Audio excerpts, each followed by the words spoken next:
मनहूस पेड़। वर्षों की मेहनत के बाद एक किसान ने एक सुंदर बागीचा बनाया। बागीचे के बीचों बीच एक बड़ा सा पेड़ था जिसकी छांव में बैठकर सुकून का अनुभव होता था। एक दिन किसान का पड़ोसी आया।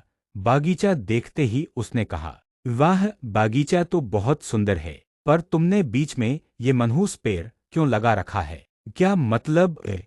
किसान ने पूछा। अरे, क्या तुम नहीं जानते? इस प्रजाति के पेड़ मनहूस माने जाते हैं। ये जहां होते हैं वहां अपने साथ दुर्भाग्य लाते हैं। इस पेड़ को जल्दी से जल्दी यहां से हटाओ।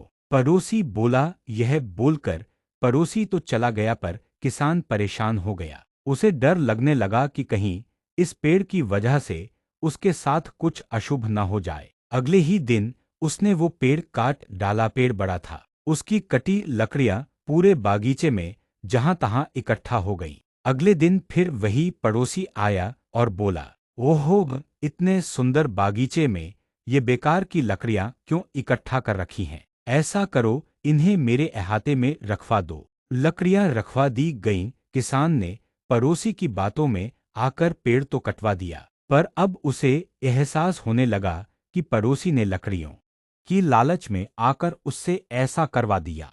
दुखी मन से वह महान गुरु लाओ जू के पास पहुंचा और पूरी बात बता दी। लाओ जू मुस्कुराते हुए बोले, तुम्हारे पड़ोसी ने सच ही तो कहा था। वो पेड़ वास्तव में मनहूस था, तभी तो वो तुम्हारे जैसे मूर्ख के बागीचे में लगा था। यह सुन किसान का मन और भी भरी हो गया। उदास मत हो, लाओ जू बोले, अच्छी बात यह है कि तुम अब पहले जैसे मूर्ख नहीं रहे। तुमने पेड़ तो गंवा दिया, पर उसके बदले में एक कीमती सबक सीख लिया है। जब तक तुम्हारी अपनी समझ किसी बात को ना स्वीकारे, तब तक दूसरे की सलाह पर कोई कदम मत उठाना। दोस्तों, बहुत बार हम दूसरों की देखा देखी या किसी की सलाह पर कोई डिसीजन ले लेते हैं। जैसे कि कोई अपने फ्रेंड की वजह से कोई सब्जेक्ट या कॉलेज चूज कर लेता है, या किसी की सलाह पर कोई मल्टी लेवल मार्केटिंग कंपनी से जुड़ जाता है, शेयर मार्केट में पैसा लगा देता है, एटसेट्रा।